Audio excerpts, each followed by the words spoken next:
आइए दोस्तों, corona virus को लेकर दिन भर की सभी बड़ी खबरों पर नजर डालते हैं। 15 बड़े अपडेट्स जानेंगे। सबसे पहले वैज्ञानिकों की रिसर्च में एक खबर देखिए जरा कि जानिए सिर्फ एक चम्मच कोरोना वायरस ने आखिर पूरी दुनिया को कैसे तबाह कर दिया, बर्बाद कर दिया। जी हाँ, क्या आपको पता दोस्तों कि इस पूरी दुनिया में कोरोना वायरस कितना है? जी हाँ, आपको ये जानकर हैरानी होगी कि अभी तक पूरी दुनिया में संक्रमित लोगों में जो पाए जाने वाले कोरोना वायरस की जो मात्रा है ना, वो सिर्फ और सिर्फ हमारे एक चम्मच के बराबर है। जी हाँ, है ना कितनी अमेजिंग बात, राइट? और एक चम्मच वायरस ने पूरी दुनिया को हिलाकर रख दिया। ये हैरानी भरी बात से कम नहीं है। दरअसल दोस्तों, एक अनुमान के मुताबिक दुनिया भर में कोरोना वायरस की कुल मात्रा लगभग 8 ml यानी कि 8 मिलीलीटर है। यानी औसतन एक चम्मच की क्षमता 6 ml होती है और ऐसे में एक चम्मच के बराबर दुनिया के कोरोना वायरस ने 5 करोड़ 60 लाख से भी ज्यादा लोगों को अब तक संक्रमित कर दिया। दरअसल ऑस्ट्रेलिया के एक गणितज्ञ हैं, मेट पेकर उनका नाम है। उन्होंने खुद के बनाए हुए एक फॉर्मूले के आधार पर यह अनुमान लगाया और सबसे पहले उन्होंने ये पता लगाया दोस्तों कि कोरोना वायरस की कितनी मात्रा से लोग इन्फेक्ट हो जाते हैं। सबसे पहले तो मैं आपको बताऊं, हमारे शरीर में जो कोरोना वायरस पाया जाता है उसकी साइज कितनी होती है? नहीं, इससे पहले आप ये जानिए दोस्तों कि हमारे शरीर में जो हर एक सेल्स होती है ना, कोशिका, उसकी साइज कितनी होती है। तो हमारा जो शरीर पर बाल होते हैं ना, सिर पर बाल होते हैं, उसके चौड़ाई के करीब हमारी एक कोशिका का साइज होता है, जिन्हें हम आसानी से आंखों से नहीं देख पाते हैं। और साइज में मापे उसको तो 100 माइक्रोमीटर एक कोशिका की साइज होती है, राइट? लेकिन आपको ये जानकर हैरानी होगी कि इस एक कोशिका से भी 10 लाख गुना ज्यादा छोटा होता है कोरोना वायरस। इंसानी कोशिका से भी 10 लाख गुना, जी हाँ, 10 lakh times smaller than the human cells. Corona virus की जो साइज होती है ना, 10 लाख गुना छोटी होती है हमारी मनुष्य की कोशिका से।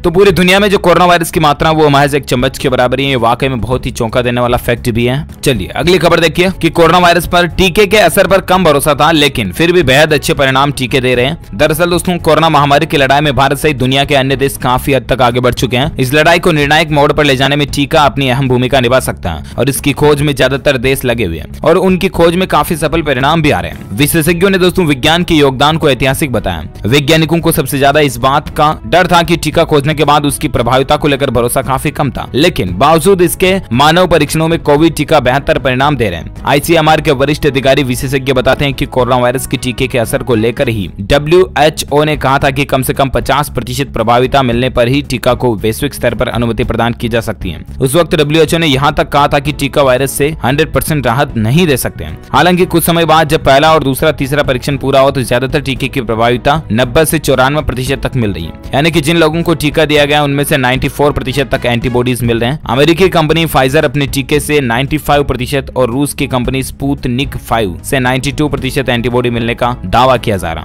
तो ये राहत की बात है दोस्तों कि वाकई में टीके काफी ज्यादा असर कर रहे हैं। अब 95 में 5% ही कम है 100% टीका प्रभावी कार्य करे इसको लेकर। तो वैज्ञानिकों की रिसर्च अभी भी जारी है। देखते हैं आगे और क्या अपडेट देखने को मिलते हैं। फिलहाल अगली खबर देखिए कि स्कूल खुले और बच्चों तक पहुंचा कोरोना। हरियाणा राज्य में अपडेट देखिए, स्कूलों का सर्वे करवाया गया जहां 83 स्टूडेंट्स कोरोना से पॉजिटिव पाए गए। और एक राज्य की, कल मैं आपको सुबह मॉर्निंग बुलेटिन न्यूज के अपडेट में खबर बता रहा था दोस्तों के 113 कोरोना पॉजिटिव जो है ना, ये पंजाब वगैरह या कौन से राज्य में अभी स्कूल खोले गए थे। मैंने आपको सुबह मॉर्निंग बुलेटिन न्यूज में अपडेट बताया था, वहां पर भी 113 और ये देखिए अब हरियाणा में भी 83 स्टूडेंट्स जो कोरोना पॉजिटिव पाए गए हैं। तो ये वाकई में बेहद ही दुखद भरी बात है दोस्तों की स्कूलों को जब खोला जा रहा तो स्टूडेंट्स भी पॉजिटिव आ रहे हैं, है ना। भारत में आज के ताजा आंकड़ों की अगर बात करें तो कोरोना अपडेट को लेकर देख पा रहे होंगे कि देश में 24 घंटों में 45,000 नए केस आए, जबकि 48,000 लोग ठीक हुए। 585 संक्रमितों की कुल मौत हुई 24 घंटों में। भारत में कुल संक्रमित केस की संख्या 89,58,483 पहुंच चुकी है, जिनमें से 4,43,000 एक्टिव केस हैं यानी कि सक्रिय हैं, जिनका इलाज अभी चल रहा। जबकि दोस्तों 83,83,000 से भी ज्यादा मरीज ठीक हो चुके हैं इस वायरस से। इस वायरस के कारण भारत में मरने वालों की कुल संख्या का आंकड़ा 1,31,578 तक पहुंच चुका। तो ये तो रहा भारत में आज का ताजा डेटा, राइट? और आइए अब नजर डालते दोस्तों कोरोना से जुड़ी कुछ और खबरों में, जहां अपडेट देखिए राजधानी दिल्ली का स्टेटस क्या चला। तो दोस्तों दिल्ली में अभी भी कोरोना का कहर जारी है। 7 दिन में 715 की मौत हुई, जबकि 43,000 से ज्यादा केस राजधानी दिल्ली में देखे गए। राजधानी में अब ICU बेड्स की भी भारी किल्लत देखने को मिल रही है, सभी फुल हो चुके हैं। जहां दिल्ली में कोरोना वायरस से मौतों का आंकड़ा भी टूट चुका है। एक दिन में 131 लोगों की जान गई है। दरअसल राजधानी दिल्ली में पिछले 24 घंटों के दौरान 7,000 से ज्यादा नए केस देखने को मिले और इस दौरान 131 लोगों की मौत भी हुई। इसके साथ ही दोस्तों दिल्ली में कोरोना से होने वाली मौतों का एक दिन का मामलों का जो रिकॉर्ड है वो भी टूट चुका है। आपको बता दूं राजधानी दिल्ली में अभी कुल 42,000 से भी ज्यादा एक्टिव केस हैं सिर्फ दिल्ली में। वहीं दिल्ली को लेकर हाई कोर्ट ने भी दिल्ली सरकार को चिताया और देखिए जरा, हाई कोर्ट ने कहा कि मरने वालों के परिजनों को फिर क्या जवाब दोगे। दरअसल हाई कोर्ट ने ढिलाई पर अरविंद केजरीवाल सरकार को फिर से फटकार लगाई। दिल्ली में कोविड मैनेजमेंट को लेकर हाई कोर्ट ने सरकार को दोबारा फटकार लगाई। दिल्ली हाई कोर्ट ने आप सरकार को कहा कि कोरोना को रोकने के उसके प्रयास पर्याप्त नहीं है। कोर्ट ने पूछा कि हर दिन मर रहे लोगों के परिजनों को फिर क्या जवाब देगी आप सरकार, आम आदमी पार्टी सरकार दौरान मतलब। तो 11 नवंबर को भी दिल्ली हाईकोर्ट ने सरकार को जमकर फटकार लगाई थी और अब एक बार और आज भी लगाई है। दरअसल दिल्ली हाईकोर्ट ने कोविड-19 महामारी के खराब प्रबंधन को लेकर 8 दिन बाद ही केजरीवाल सरकार को दूसरी फटकार लगा दी है। गुरुवार को कोर्ट ने दोहराया दोस्तों कि दिल्ली सरकार कोरोना मैनेजमेंट के लिए जरूरी कदम उठाने में ढिलाई बरत रही है। हाईकोर्ट ने कहा कि आपने आज केंद्र के साथ बातचीत शुरू की है, जबकि आपको ये पहले करना चाहिए था। हम ये नहीं कह रहे हैं कि आप कार्रवाई नहीं कर रहे हैं, पर जो कर रहे हैं वह काफी नहीं है। हाईकोर्ट ने आम आदमी पार्टी से कुछ तीखे सवाल भी पूछे कि हर रोज मौतों का आंकड़ा बढ़ रहा है और ऐसे में अगर आपका कोई दोस्त परिजन जिन लोगों का भी खो रहा, उनको आप क्या जवाब दोगे? मरने वालों को तो वापस नहीं ला जा सकता। हम ये नहीं कह रहे कि इसके लिए सरकार ही जिम्मेदार है, आम जनता की भी जिम्मेदारी बनती है, पर अथॉरिटी होने के नाते हमें संक्रमण के प्रयास पूरे करने चाहिए और संक्रमण के प्रसार को रोकने के लिए ठोस कदम भी उठाने पड़ेंगे। कोर्ट ने इस बात पर भी चिंता जताई कि दिल्ली कोरोना प्रभावित महानगरों में टॉप पर पहुंच चुका है। तो दिल्ली का हालात क्या चल रहा है आपको पता होगा। पहले से प्रदूषण जहां एक तरफ लोगों को जीना हराम कर रखा, वहीं अब ये कोरोना भी बढ़ता जा रहा है। हालात काफी गंभीर चल रहे हैं ना। और बाकी दोस्तों कल ही जैसा कि मैंने आपको बताया था खबर की कोरोना के बाद छापरे वायरस भी देखने को मिल रहा है। तो छापरे वायरस जानलेवा इस वायरस की जो दस्तक हुई उससे वैज्ञानिक सहम से गए हैं। दरअसल कोरोना वायरस के प्रकोप से अभी छुटकारा नहीं मिला कि इसी बीच अब जानलेवा चापरे या चेपर वायरस की आहट ने सबको चौंका कर रख दिया। इस वायरस के दस्तक से वैज्ञानिकों की चिंता बढ़ गई है। दरअसल अमेरिका के रोग नियंत्रण और रोकथाम केंद्र ने हाल ही में बोलीविया में एक दुर्लभ वायरस की खोज की। इसके बारे में मैंने आपको बताया था। ये वायरस एक परिवार से संबंधित है जो इबोला जैसे रक्तस्रावी बुखार पैदा कर सकता है। इसके और क्या सिम्टम्स है ये भी मैंने आपको कल बताए थे दोस्तों। और कुल मिलाकर के ये कितना खतरनाक हो सकता है इस पर अभी भी वैज्ञानिक रिसर्च जारी है। और ये चापरे वायरस पहली बार 2004 में बोलीविया में एक प्रांत में सामने आया था और ये अब वापस सक्रिय हो रहा। तो देखते हैं वैज्ञानिकों की रिसर्च में इस पर और क्या नया अपडेट या खुलासा देखने को मिलता है। जो कोई भी खबर आएगी मैं आपको बता दूंगा DLS न्यूज पर। फिलहाल आप एक अगली खबर देखिए दोस्तों। दुनिया को कोरोना बांटने वाला चीन का नया सिगुफा देखिए। उसने कहा कि भारत समेत दूसरे देशों से आयातित मछली पर मिला कोविड-19। जी हाँ, अब ये देखिए, अब वो कहते हैं ना अपन हिंदी भाषा में डिंगल भाषा में कि माता आगे मारे माथे पड़ रहा। मतलब अब चीन जो है ना वो भारत के और दूसरे देशों के जिम्मेदार ठहरा रहा है। किसके लिए? कि अब ये कोरोना वायरस का जो नया मामले सामने आ रहा है इसके लिए। दरअसल बीजिंग PTI में दुनिया भर में चीन के जिस वुहान शहर से कोरोना फैला, अब उसी चीन ने एक नया सिगुफा छोड़ा है। चीन के अधिकारियों ने यह दावा किया कि भारत समेत विभिन्न देशों से जो मछली आयातित हो रही है एवं मांस के जो पैकेट हैं उन पर कोरोना वायरस पाया गया।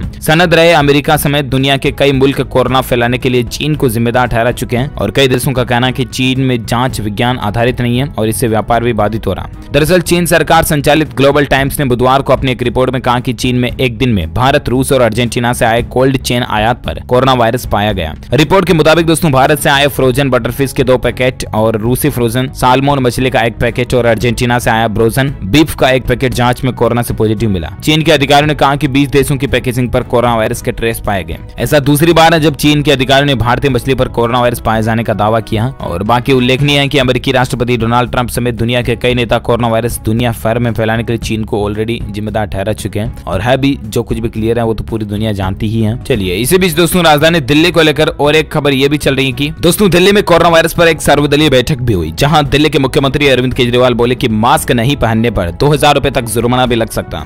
जहां दिल्ली के CM अरविंद केजरीवाल ने दिल्ली में कोरोना वायरस पर बिगड़ती स्थिति पर चर्चा करने के लिए गुरुवार को एक सर्वदलीय बैठक बुलाई। CM केजरीवाल ने बैठक के बाद प्रेस कॉन्फ्रेंस की और कहा कि अब जो बिना मास्क पहने घूमता नजर आए उस पर सीधा 2000 रुपए का जुर्माना ठोको। आपको बता दूं पहले ये जुर्माना 500 रुपए था, लेकिन केजरीवाल ने कहा कि दिल्ली वाले शायद भूल गए कि जब तक दवाई नहीं तब तक जिलाई नहीं। बैठक में कांग्रेस ने बाजारों को बंद करने का विरोध भी किया। कांग्रेस ने सार्वजनिक रूप से छठ पर प्रतिबंध नहीं लगाने के लिए दिल्ली सरकार को एक चिट्ठी भी लिखी है। वहीं भाजपा ने कुप्रबंधन और बेड की संख्या में वृद्धि का मामला उठाया। केजरीवाल ने कहा कि आज सर्वदलीय बैठक में सभी दलों का सहयोग मांगा गया। उन्होंने कहा कि यह वक्त राजनीति का नहीं बल्कि सेवा का है। सभी दलों से निवेदन किया कि वे अपने कार्यकर्ताओं से सभी सार्वजनिक स्थलों पर मास्क बंटवाएं। सभी दलों ने आश्वासन दिया कि वे राजनीति छोड़कर जनसेवा करेंगे। साथ ही केजरीवाल ने भी कहा दोस्तों कि इस बार दिल्ली में सार्वजनिक स्थलों पर छठ पूजा भी नहीं होगी। वहीं मुख्यमंत्री ने कहा कि मेरी लोगों से अपील है कि इस बार छठ पूजा घर पर ही मनाएं। आपको बता दूं दिल्ली में 28 अक्टूबर के बाद कोविड-19 के मामले काफी ज्यादा बढ़ रहे हैं, ठीक है ना, इसीलिए दिल्ली सरकार का ये पहल है। और एक खबर देखिए दोस्तों कि make in India corona test kit Feluda की लॉन्चिंग आज होने जा रही है। आखिर ये क्या है इसके बारे में कुछ जानकारी मैं आपको बताना चाहूंगा। दरअसल देश की राजधानी दिल्ली सहित कई अन्य राज्यों में कोरोना संक्रमण एक बार फिर से तेजी से फैल रहा और ऐसे में दोस्तों कोरोना जांच की रफ्तार को बढ़ाने के लिए अपोलो ग्रुप ऑफ हॉस्पिटल्स के साथ मिलकर टाटा ग्रुप आज make in India corona test kit Feluda को दिल्ली में लॉन्च करने जा रहा। हालांकि ICMR से इसको ऑलरेडी कई दिनों पहले मंजूरी मिल चुकी थी, लेकिन आज ये फाइनली दिल्ली में लॉन्च होने जा रही। इस टेस्ट किट के जरिए दोस्तों 1 घंटे से भी कम समय में मतलब कोई आदमी कोरोना से पॉजिटिव है या नेगेटिव है या नहीं, जो कुछ भी है इसके नतीजे मिल जाते हैं विदिन 1 आवर के अंदर है ना। इस किट को CSIR की दिल्ली स्थित जिम्नोमिक्स एंड इंटीग्रेटिव बायोलॉजी ने तैयार किया। फेलुदा टेस्ट किट की तकनीक जीन एडिटिंग तकनीक CRISPR पर आधारित है। इस महीने की शुरुआत में Tata medical and diagnostics limited ने घोषणा की थी कि इस पेपर स्ट्रिप जांच किट की marketing Tata medicals and diagnostic limited Tata MDs check के रूप में की जाएगी। फेलुदा जांच मौजूदा समय में हो रही आरटीपीसीआर जांच से सस्ती है, जबकि इसमें नतीजे भी एकदम सटीक आते हैं। तो देखते हैं दोस्तों, संभावना भी जताई जा रही है कि फेलुदा के जरिए दिल्ली या देश में लोगों की कोरोना की जांच की संख्या को बढ़ाने में मदद मिलेगी, क्योंकि इस जांच में इस्तेमाल होने वाली थर्मोसाइक्लर मशीन बेहद सस्ती है और साथ ही यह हर बड़ी लैब में अवेलेबल भी हो जाती है। तो अब आगे देखना यह दोस्तों कि आखिर ये टेस्ट किट कितनी सक्सेसफुल हो पाती है। और भी कोरोना को लेकर जो कोई भी अपडेट आएंगे मैं आपको बिल्कुल डीएलएस न्यूज के ऊपर बताता रहूंगा। लेकिन फिलहाल आप मुझे नीचे कमेंट करके बताओ कि आप कौन से राज्य में रहते हैं, ताकि पर्टिकुलर मैं आपके स्टेट गवर्नमेंट की तरफ से आने वाले समाचार भी आपके मोबाइल तक पहुंचा पाऊंगा। इस वीडियो को लाइक कीजिए, ज्यादा से ज्यादा शेयर भी करना अपने दोस्तों के साथ फेसबुक और व्हाट्सएप पर। और हाँ, अगर आप डीएलएस न्यूज चैनल पर पहली बार आए तो फिर चैनल को सब्सक्राइब करके बेल आइकॉन भी जरूर दबा दो, ताकि आपको रोजाना की ताजा अपडेट्स तुरंत आपके मोबाइल पर मिलते रहेंगे। Thank you, take care, good bye, जय हिंद, जय भारत, वंदे मातरम।